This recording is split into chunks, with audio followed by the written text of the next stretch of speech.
This feels like this was all just so you could say makeup Shreks. No, this is a fringe benefit. Makeup Shreks usually is. Yeah. All right, everyone. Are you ready for this week of weird? What joy you brought us there, Jordan. All right, let's get weird. Let's get depressed. Let's make it dark. No, not dark. Just sad grim, and depressed. Forget this it. week of Halloween. weird. Macabre. Werewolf Radar. Oh, nice. Australia will not formally investigate UFOs. No, Australia. Right? Australia. It hurt my heart when I read and wrote about it. No, I know you're going to go on, but I would like to throw this out there really quick. It says Australia will not formally investigate UFOs. So if there's one thing I know about Australians, nothing there is formal. Okay.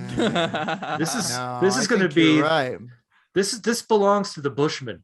This belongs to the outback. This belongs to the Quigleys down under, looking for the upovers. You're the right. Prime ministers who won drinking contests. That's what this is. This is boots. This is the nudge, nudge, wink, wink. We're not going to formally investigate UFO events. Now I'm just going to unlock this gate to where all the UFO stuff happens, and I'm going to go have a cigarette. Oh my, that sounds very Australian, and I have no context of their people except for one episode of The Simpsons. I like it. And Quigley Down Under. I like it. They're handing it over to the Quigleys. They're handing it over to the give it to the doof. That kid who threw the massive house party. He's gonna get his squad of bronies on it. Dude, 1,000 people solving this mystery. It might done be solved. Mate. Yeah. All right. So Australia will not formally investigate UFOs. You can read about this if you want at werewolfradar.com/paranormal news. Mm-hmm. The Royal Australian Air Force Chief Air Marshal Mel Hupfeld informed the press that Australia has no intentions to follow the USA in investigating UFOs or UAPs. No, you kidding me? We've got lots going on here, mate. We got bunyips and we got spiders the size of your aunt. We've got gigantic goannas every third step. We're worried about what's happening down here. That's what they're sending the drones after in Australia, just carpet bombing gigantic poisonous spiders. We got yowies.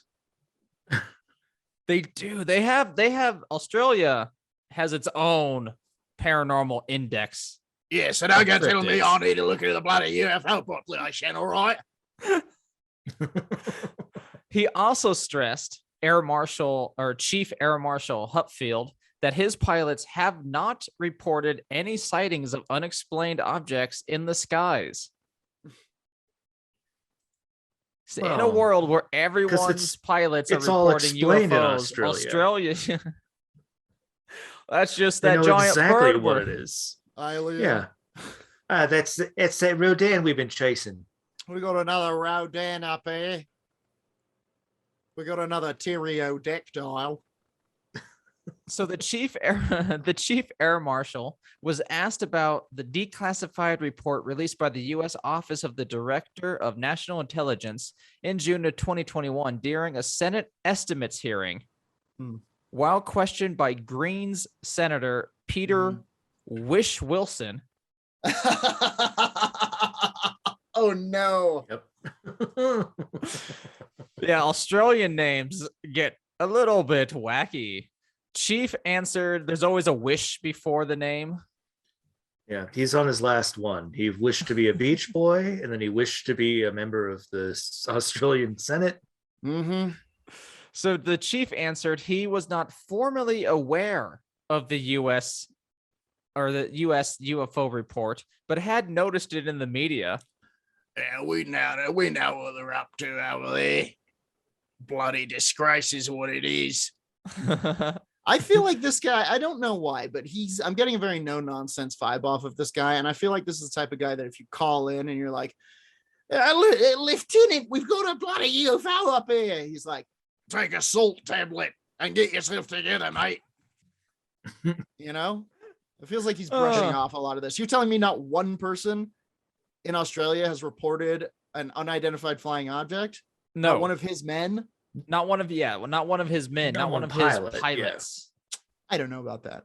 And exactly, you have the Israeli defenses reporting it, Saudi defenses reporting it, American, the Pentagon has reported it, fucking England has reported it, most of the EU has reported this shit. Russia has reported this shit. Australia, yes. I'm telling you, it's because the pilots believe that they're not. They're identified to them.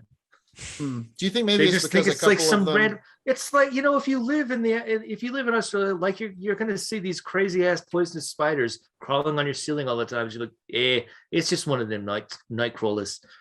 It's just one of those same kind of deal. Terrors, one of the many terrors that exist in Australia. So your theory, Nate, is that this happens so much in Australia, that it's not a problem. Yeah, they don't even care about it. What are they're misunderstanding our interest in UFOs.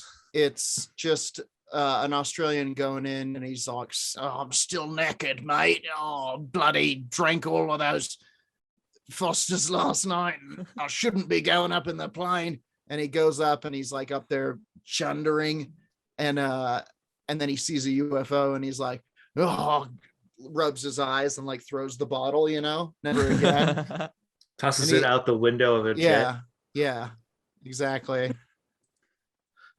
All right. So the chief said this with media present to the senator. "I am not familiar with, nor have seen any reports or information regarding UAPs in an Australian airspace context, and there's no Air Force-led task force that looks into this phenomenon." I believe the second. He just throws his hands up and goes, "That's that." Though not very much. And but I don't believe the second one. I don't believe it. I just don't believe it. And this is it seems unlikely. It's too absolute. This is an interesting turn. Questioning then moved to theories on whether the Jindali operational radar network could detect UFOs. And the Jindali operational radar network, or JORN, is a over-the-horizon radar network that can monitor air and sea movements. I think ideal for missile launches, you know, to make sure you're being detected / invaded. Sure. Hupfield answered. Go on. Oh, I was just gonna say, my understanding is that similar programs definitely have been able to see weird shit on radar. Australia just doesn't want to do this. They have, as we've been saying, other things to worry about, such as the spiders, the iguanas, the creature behind, you know, or the creature underneath that rock, Aru. What was it called? Yeah. Okay, I did it. I pronounced something almost correctly. Hupfield answered. Deal with the fever dream of Rocco's modern life that's pervasive among the citizenry. Hupfield answered in relation or in response to Jorn, "It is not possible for me to determine whether the Jorn would see something like an unusual airborne phenomenon without knowing the construction materials and other performance parameters of such an object, if indeed it was an object." The foreign minister, Maurice Payne, noted it was the first time she witnessed a parliamentary examination on the topic of UFOs. She said, "I can say with some confidence that after over 2 decades of participating in the Senate estimates process, this is the first occasion on which, in any capacity, I have had the opportunity to observe a conversation and a quick question and answer session on such an issue. So thank you for bringing it to our attention," she told Wish Wilson at the end of the chief's evidence. So is the estimates thing kind of like a preliminary, like a just a weird broad budgetary oversight meeting? I'm thinking so. Let's Google it. Because I'm wondering if maybe they are doing these things, but if it hadn't come up before, perhaps they just don't have anything allocated toward it, and as such, don't need to include it in like an Yes. upcoming budgetary. Estimates of situation. government expenditure are referred to Senate committees as part of the annual budget cycle. So I don't know, that it means feels like Australia is unplugging themselves from the global UFO community, and I think that is reprehensible. however, the good Mr. Wish Wilson Wish is Wilson. trying to plug his community, his constituents. Oh God, he's into here. the Wish UFO Wilson, Wish Wilson, pipeline. Wish Wilson. He's gone. So at least that's a positive sign in UFO research, that at least Mm-hmm. a few senators are interested in the questioning and examination of UFOs from Australian context. I guess so. I just have this to say. Australia. What the hell, mate? Come on, mate. And Come on. there you have it. This week of Weird. I've been Roger. Jordan. Nate. And if you like what we do, maybe check us out on Instagram and Twitter and the Facebook. Kick it And with if us, old school. Kick it with us old school on Yeah. those socials, And if you're one of them youngins who plays the games, we play the games. Right now we're playing on twitch.tv/werewolf_radar, Curse of Strahd 5e. I think we might be assaulting Strahd Dungeons soon and enough. That's going to be Dragons. insane. We'll be invading essentially Castle Dracula. We're doing it. Pretty And if pumped you about really it. dig what we do, the news we publish, the episodes we produce for your listening content, think about and consider supporting us on patreon.com/werewolf radar. This show is ran completely on listener pledges such as yours. So think about it and get awesome paranormal rewards such as Werewolf Radar mug, ghost drawing, and more. Etc. Our legendary rewards. We just for Halloween released a 2-part horror fiction. Me and Nate did a little horror fiction that you can read if you become a Patreon. So Hell think yeah. about it. Read some original Exquisite fiction. corpse. And again, go smug. Go smug. Gotta have that mug. Yep. All right, everyone. On the count of 3, ultra super secret sign off line for only those interested in paranormal news.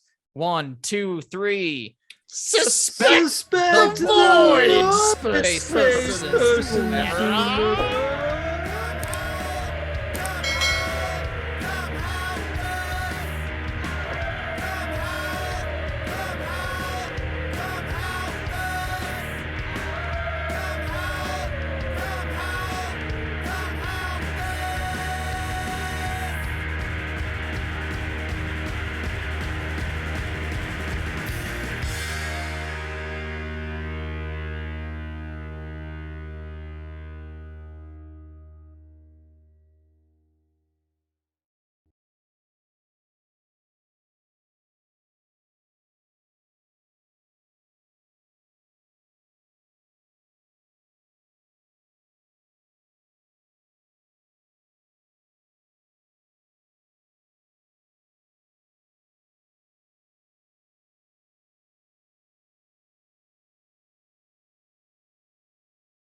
into the night all last night.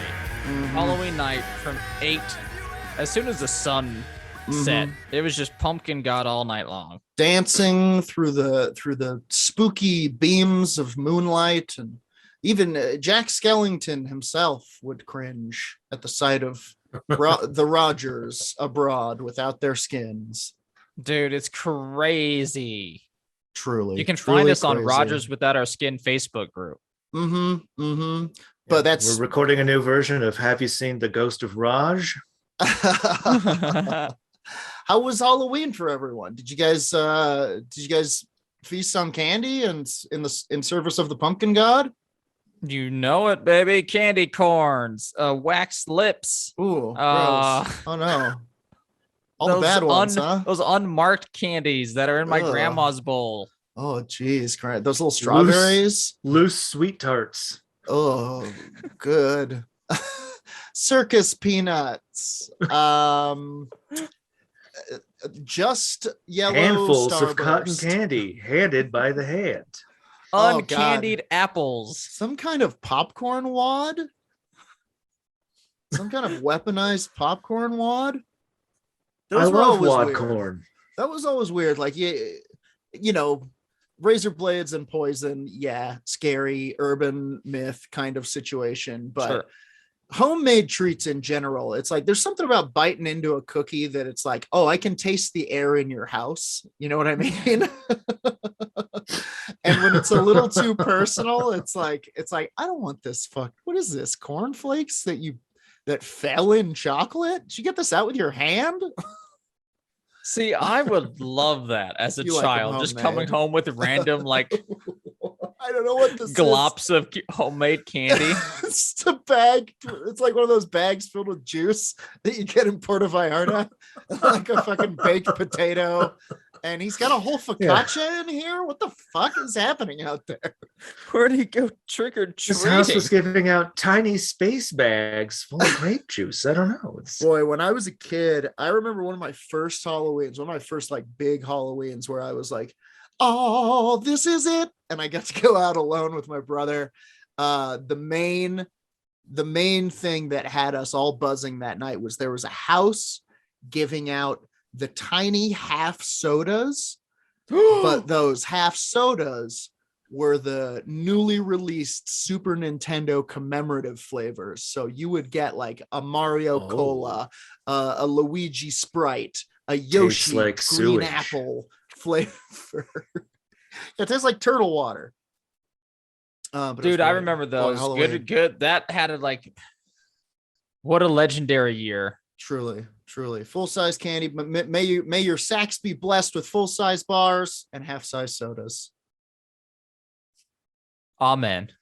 Tell me about your pumpkin god. Guys, in this, first of all, ladies and gentlemen, welcome to Werewolf Radar, the world's premier paranormal preparedness podcast.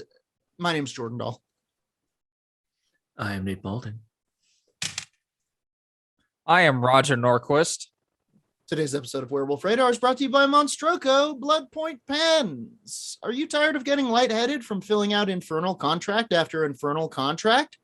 Try Monstroco Blood Point Pens, pre-filled with your own blood, making every fiendish bargain pen completely legal and magically binding. How did we get your blood? Shh. Monstroco, what the fuck? Finally, a pen for all those deals I've been making with all the paperwork. You know, I like to use these to just sign at like Fridays. Let them know that I'm serious. Oh yeah. You know? I would love to be bound to the Applebee's by my soul. The lava cake was delicious, Trisha. The fajitas sizzled like the bowels of the pit. Then you leave no tip because you're a monster. You're a monster. Disappear in a cloud of no tip. Monstroco, what the fuck? Guys, can I go first? I got a big one for y'all. Yes. Okay. Absolutely. Go. So Fully powered from Halloween, lead the show. Truly, and my Halloween batteries are charged for the next year at least. I've been on an all Halloween programming drip feed since October 1st, maybe before. And it's been all horror all the time. And I got to tell you, it's going to be nice to get back to some Caroline in the City, but not yet. Not yet. We must power forward. And in doing so, I've discovered something really interesting. I watched this movie that I think is a Shudder original called Boys from County Hell. Ooh. And it's very good. It's about some good old some local Irish lads who go and wake up an ancient vampire, don't they? A vampire called Abertach. And they were speaking about this legend in such a way that like in the start of the movie, they're like, this is the original legend of Dracula. They think that this is where Bram Stoker got his original idea. Maybe it was Transylvania, maybe it was here, maybe they blended them. And they were talking about this ancient Irish myth about this chieftain who, well, I'll tell you. They basically talked about it to the point where I was like, I gotta look this up. And I did look it up, and the whole story is like, for sure, found like real folklore. Like you can go to the town where supposedly the Abertach is buried, not the Abertach is just his name. But let's start with the Wikipedia page. Okay. Oh, I thought you were going to start with how to summon him while you're in town. That's on the Wikipedia page. Give him time. Boys from County Hell was a fine movie, by the way. But the point is, it hipped me to the legend of Abertach. So Abertach, pronounced Abertach, Irish for dwarf, is an early Irish legend which was collected by Patrick Weston Joyce's The Origin and History of Irish Names and Places, 1870 publication. Abertach should not be confused with the similarly named Abertach, a figure associated with Finn Macomhale, who some of you may know is kind of the Irish Thor, if you will. He's okay. Finn Macomhale is like a larger, maybe Hercules is a more apt comparison, but he's a larger than life heroic figure from Celtic folklore. So this is the legend. There is a place in the parish of Errigal County in Londonderry called Slagtaverty, but it ought to have been called Lachtaverty, the Lacht or sepulchral monument of the Abertach or dwarf. This dwarf was a magician and a dreadful tyrant, and after having perpetrated great cruelties on the people, he was at last vanquished and slain by a neighboring chieftain. Some say by Finn Macomhale himself. He was buried in a standing posture. So they did it. They stood him up. Hilarious. Did one of those burials. Yep. But the very next day, he appeared in his old haunts, more cruel and vigorous than ever. And it's like doing jumping jacks and shit, whipping bottles of people. And the chief slew him a second time. All right, you fuck. I've had to come down from my bed twice now. You fucking bloodthirsty bastard. But he escaped again. They buried him a second time, the same as before, standing up. I mean, I have to assume they fucking, I don't know, tied him up or something that second time. You got to stake a nail through something, or maybe upside down. I think they were staking him. I think they were doing all kinds of shit. I think that, like, if you hear the story from a local, they'll tell you that they Rasputin his ass. You know, they were cutting him up and fucking like dumping him in the hole. Dismembered, burned, shot, drowned. But he just kept coming back. So the chief then consulted a druid, and according to his direction, he slew the dwarf a third time. Okay. Right tired of you. Maybe it's just a numerology thing. Like it has to be in threes. Interesting. Yeah.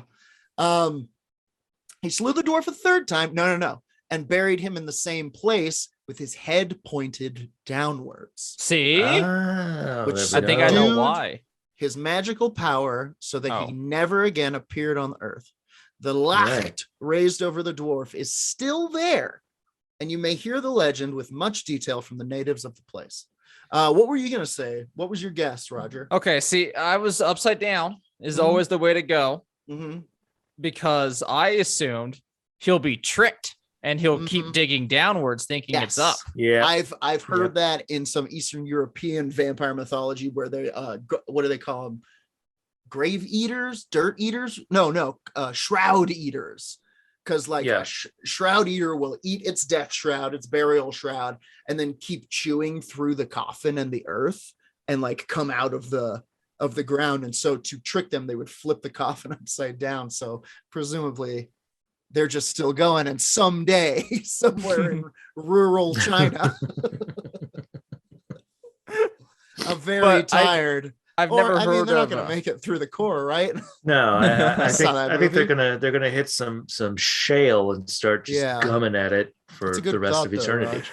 I like the idea that though that I can subdue magic by turning someone upside down as well. Yeah, that does seem like it seems very specific. It seems like a powerful symbolic gesture, but it also seems like the type of thing that I could fuck up, you know? Like you don't want to turn the wrong thing upside down, you know? I don't know. Anyway, moving on. That was from Joyce's Origin and History of Irish Names and Places. So that's the legend of Abertach. There's an alternate version. In some modern versions of the story, Abertach rises from his grave to drink the blood of his subjects, while the chieftain who slays the revenant is named Cathane. The hero, various consults an early Christian saint when the Christians got there, etc., etc. There's some tell of him only being able to be restrained by killing him with a sword made of yew wood, burying him upside down, surrounding his grave in thorns, and placing a large stone on top of the grave. Now, here's the thing. That stone is there today. You can go to Londonderry and you can find, here it is, recent folklore. Abertach's grave is now known as Slagtavity Dolmen and is locally referred to as the Giant's Grave. It comprises a large rock and two smaller rocks under a hawthorn. The dolmen is located in the townland of Slagtavity, just north of Maghera in County Londonderry. Are you thinking what I'm thinking? Road trip. Road trip. Summon a vampire lord. Get your yew swords. I do like that's an interesting take. I've never really heard about the sword of yew. I mean, that's kind of getting into like some of the Strigoi territory. Yeah, true. Where there was very specific woods that had to be used, and it does seem okay. Yeah, this is for sure to battle them. Yeah, this is your stake. This is a stake take, if you will. This is the segment about the alternative origin of Dracula. This is a little dry, so I'll skip around. Since 1958, it has been frequently claimed that the vampiric antagonist of Bram Stoker's novel Dracula was extensively based on the person Vlad II, Voivode of Wallachia, also known as Vlad Tepes the Impaler. We know this guy. Favorite method of punishment and execution, he liked to impale people. A lot of times through the butthole. Sorry. He also saved the Romanian people from an oppressive Ottoman reign. He did, that is true. But he was also like a cut your tongue out serial killer, and then his brother had to like come in and stop him, and then like that turned into a thing. Listen, history can paint anyone as a vicious tyrant who impales people through the butthole. If you're driven to the point where you're putting stakes in people's buttholes, I imagine you've got an ethos behind it. I imagine something was done. Yeah, I mean, maybe those impaled people impale people. You know what I mean? He was hurt, is what I'm saying. I think it's a cycle of violence. Exactly. Anyway, some would say not so. 1998, Professor Elizabeth Miller published an essay in her book Dracula, the Shade and the Shadow, an unpopular sequel to Dracula and the Sorcerer's Stone. No. A prequel to Dracula Dead and Loving It. There we go. Which challenged this notion, pointing out that Stoker's research notes for Dracula do not indicate that he had detailed biographical knowledge of Vlad III. She explains that while Stoker copied some information from William Wilkinson's An Account of the Principalities of Wallachia and Moldavia regarding Vlad III's patronymic his campaign against the Turks and his treasonous brother Radu III, incorrectly named by Wilkinson as Bladus. There is no current evidence that Stoker had information regarding Vlad III's reputation for cruelty, his use of impalement as a punishment, or even his full name. An alternative inspiration for Stoker's story was put forward by Bob Curran, lecturer in Celtic history and folklore at the University of Ulster, Coleraine, in the summer of 2000 edition of History Ireland, where he suggested that Stoker may have derived his inspiration from the legend of Abertach. You know, it's all very believable, but I'm going to laugh when we find his actual research note describing his inspiration for Dracula, and it's just mushrooms. I think it's just picture after picture of him blowing vampires in anime style that he's drawn himself.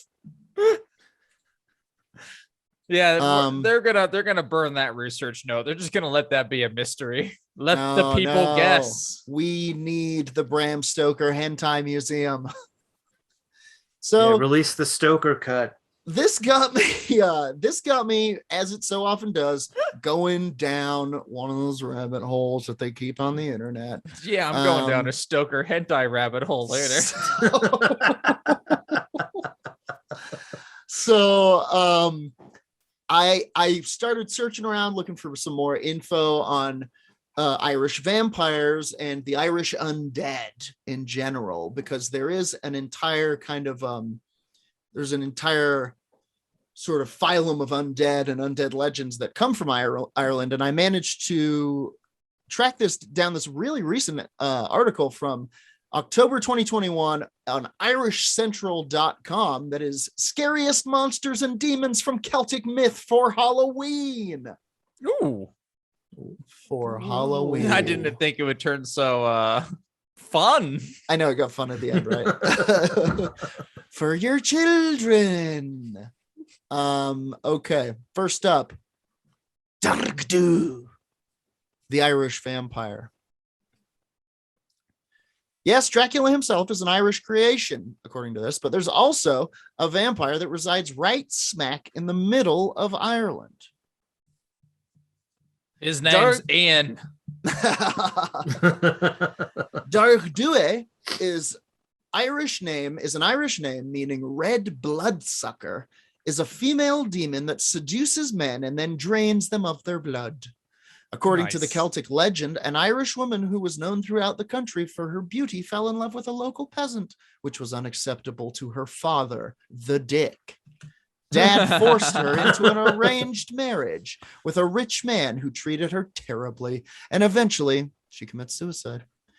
She was buried near Strongbow's Tree in Waterford. Thought that said Waterworld? Never mind. One night, bury me in the wave pool, boys. She rose from the grave to seek her revenge on her father, good, and husband, sucking their blood until they drop dead. Nice. So fucking Ireland has quite the litany of bloodsuckers. To boldface claim that Dracula is an Irish legend, I think that's a bit forward. But listen, I mean, Stoker himself was a Scotsman, right? Was he an Irishman? No, he was an Irishman. And he lived in Ireland while writing the book at the very least. So he had to have at least been aware of these legends. Would have known. Yeah. Sure. I read more into the foreign colonial estate being invaded. Yeah, the idea that Dracula is one of there's an othering to him being from the east. That sure. But I can see that paired with that legend you just told. Yeah, said to where like they fall in love with them, and then the vampire drinks the blood, just like in Dracula. Actually, you know. Yep. There's more. Now known as the Dargdu, the vampire rises once a year, using her beauty to lure men to their deaths. Not to worry, though. There is one way to defeat the Dargdu. Okay, let me guess. Gone. Go ahead. A gun.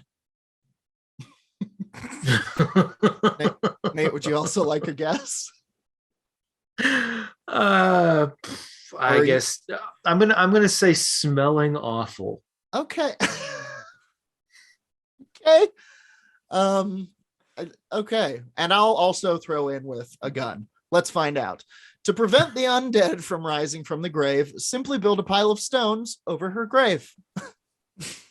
No, All right, it well, won't this kill is her, but at least you'll prevention hold her measures. off I until thought you next meant year. to stop her from sucking your blood. So Irish vampires, a lot of it seems to be you kind of kick the can down the road. There's not a lot of solving the vampire problem. I mean, if you can impale him with a sword of yew and then bury him upside down, that seems to work. But this cairn of stones on top of the grave is a thing in the movie as well. They talk about it. There's also a really cool vibe in the movie where the vampire himself, who's like this ancient fucking crypt keeper looking son of a bitch, if you're even close to him, he can like make the blood start running out of your nose and moving towards him. It's really cool. Nice. That's a very good vampire power to have. More of them should have cultivated that. Oh yeah. Power word nosebleed.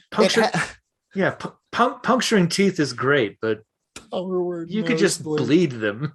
Yeah, it's very cool. He's a real bloodbender. It's very scary. It wasn't a bad movie, but it could have been a great movie. You know what I mean? Anyway, I digress. Next up, the Dullahan, the Irish headless horseman. This is a Scottish accent, but I don't care. Another legendary Irish monster is the Dullahan, a name that can be translated to dark man. Whoa, Ireland. Whoa. I believe that's copyright infringement, my friends. Darkman, 1992. Darkman kicks ass. People sleep on Darkman. It's great. Often portrayed in contemporary fantasy fiction and video games, this foreteller of death is the Irish version of the Headless Horseman.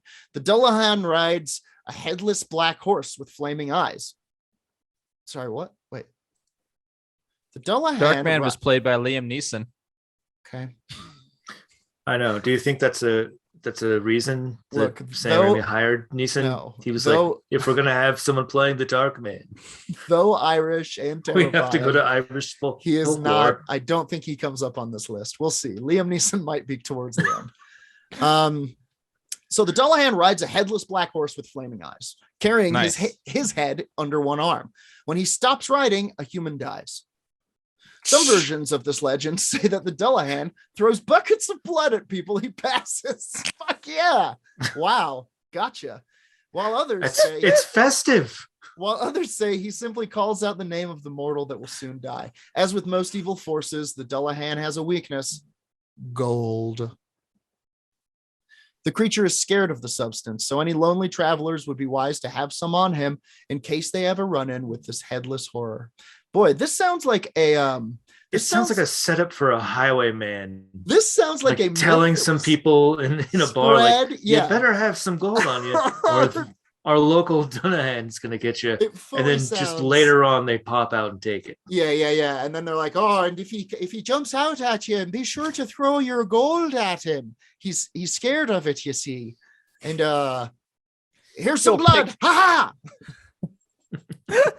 Sounds like a great prank. I like the blood one where he just rides, pours blood, and then the person who gets covered in blood doesn't even die. It's just, oh, now I'm covered in blood. This next one, we know. That's a good question. Is it? Would you get arrested if you threw a bucket of blood on someone? Fake blood? I mean, in today's society with the PC police. Yeah, you can't throw blood on anything anymore.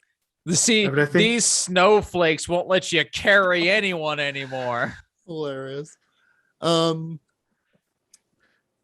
know this one. Next up, the Banshee. The Banshee. Famous Irish creature that some say teams up with the Dullahan is the Banshee. That's a hell of a sequel. One of the most recognizable Celtic creatures, having made a guest appearance in Darby O'Gill and the Little People. And all, the Banshee is a female spirit whose wail is heard outside of a house, foretells the death of one of its inhabitants. Several versions of the Banshee legend say that the feared ghost rode alongside the Dullahan in a black cart drawn by 6 black horses. The pair is said to whip the horses with a human spinal cord. That rocks. That's pretty rad. Pretty metal. But most legends say the Banshee was terrifying enough on her own. Descriptions of her appearance vary from an ugly old hag to a beautiful young woman, but all agree that the creature's blood-curdling wail will be heard 3 times before someone dies. 3 wails. Remember that All right. Gargoyles episode where that teenager realizes that she's a banshee? No, Well, it was a weird episode. sounds cool.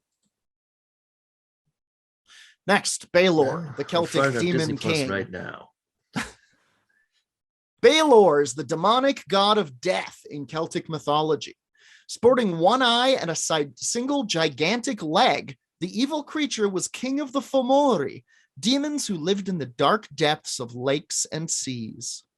Baelor can kill someone just by staring at them with his evil eye, so he kept it closed most of the time, so as not to be constantly tripping over dead bodies. It's a hilarious way to put that. The god of death. I mean, if you only have the one giant leg, yeah, you gotta worry about where you're stepping. but you're also gonna be like the whole time just like, hello, Yeah. hello, okay, I'm going to the bathroom. Nobody look. Plus, you're not tripping over dead bodies, but with your eyes closed, you're tripping over stairs, you're tripping over logs, you're Yeah, tripping tripping over over everything. children playing That's true, I marbles. guess. Why are there children playing marbles in the god of death's house? It happens. He kills a lot of people. A lot of people come and go. The god of death would provide his Fomori with victims, but the evil race was left to their own devices when Baelor was killed by his son Lug, who shot him with a slingshot. Oh, Now the Fomori have Right in the returned eye. to their water. Is that true? I can Yeah. only imagine. Yeah. Have returned to their waters and transformed into sea monsters who prey on humans. Perhaps it'd be a good idea to stay away from any bodies of water. I like Irish Central because they're including some paranormal damn ass preventation. You know what I'm saying? stay out the Protection. water. Irish Central knows what's up. It's all real. It's all out there. Preparedness is the word. The slog. The slog. The dead Irish sinners. Though they're not so much quote unquote demons, slog or sluag are scary creatures that hunt down souls. According to Irish folklore, the sluag is dead sinners that come back as malicious spirits. These spirits come from the west, flying in groups like flocks of birds, and try to enter a house where someone is dying to take away that person's soul.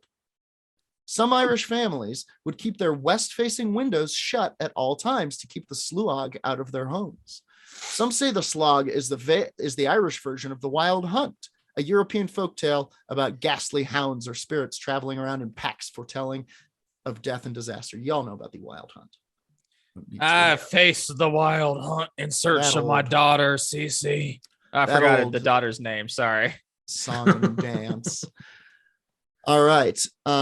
Next up, the Kelpie. The Ooh, I know the Sea Kelpie. monster. Kelpie is a monster right out of Celtic myth. The creature can take on multiple shapes, but usually it appears in the form of a horse. The Kelpie galloped That's around a funny way Ireland. to open that paragraph. You know, the Kelpie, that's a sea monster right out of Celtic myth. Like, Yeah, that's what I we're get doing. what you're here. saying here, but Attempting to trick women and children into riding it. It'll turn into a pony to be like, hey, get on. Whee! But the strange thing about this pony is that its mane would always be dripping with water. If a woman hopped on, the monster would run into the water, drowning its victim, and then would take her to its lair to eat her. The Irish demon would sometimes transform into a handsome man to lure women into its trap. But a telltale sign that it was a Kelpie was that if the man had kelp in his hair. Ladies, take note.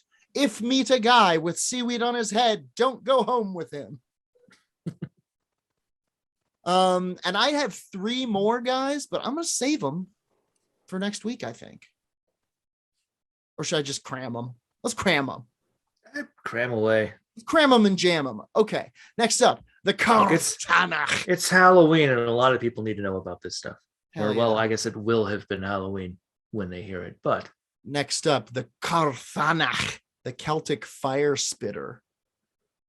The Carthanach, thought by some to be the devil's mother, is a demon that was fought off by Saint Patrick when he banished the snakes out of Ireland. The saint is said to have stood on the mountain now known as Crog Patrick and expelled all the serpents and demons out of the Emerald Isle into the sea to drown. One monster, however, managed to escape. Karthanak, the fire spitter. The demon slid down a mountain away from the saint, but Patrick spotted her and chased her down upon the fastest horse in Ireland, which was brought to him. The pursuit was a long one, and the Karthanak knew St. Patrick would need water to quench his thirst along the way, so she spit fire as she fled and poisoned every well she passed.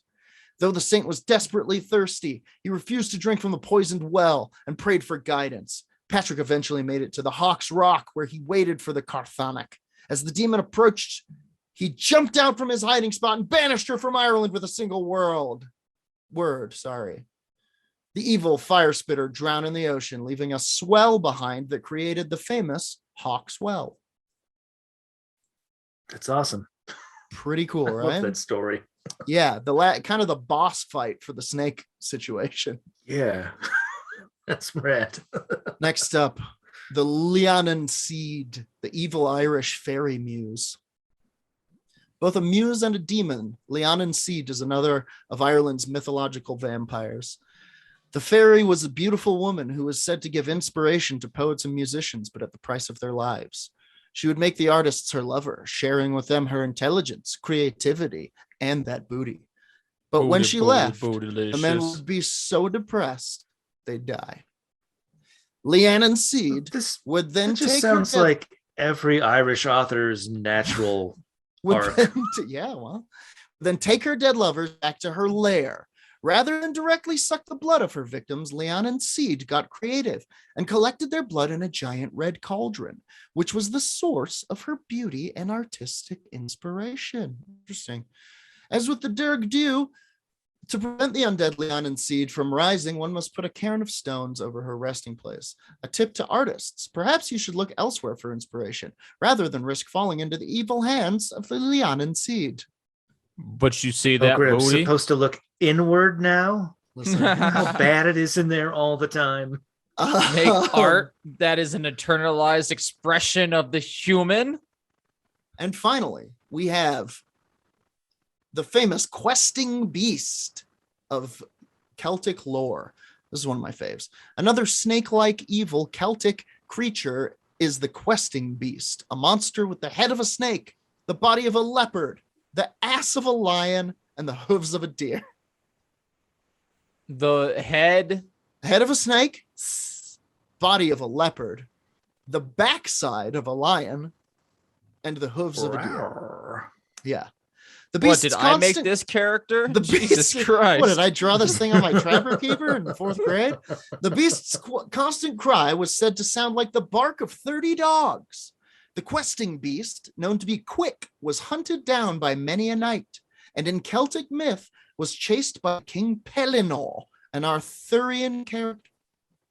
This beast appears not only in the legends of King Arthur, but also in Edmund Spenser's epic tale, The Faerie Queen, which in part tackles the troubled relationship between England and Ireland in the 16th century. Oh man, art. Always tackling weird political issues through Art fairy indeed. sex. Mm-hmm. And that does it for this double digest segment that I'm calling. Oh geez, what do I call it, Nate? What's this one called? Save us, Nate. Save Silly us, Nate. vampires. Tricks are for vampires. Tricks are for treats. Damn it. Whatever. This one's called Irish Vampire Corner. Specific. Yeah. And now it's over. Beautiful, though. It was a beautiful segment. I got spooked. I now have more things to have nightmares of. Pretty cool. Me next. You next, Nate. Who should go next? Boy, it's a real toss-up.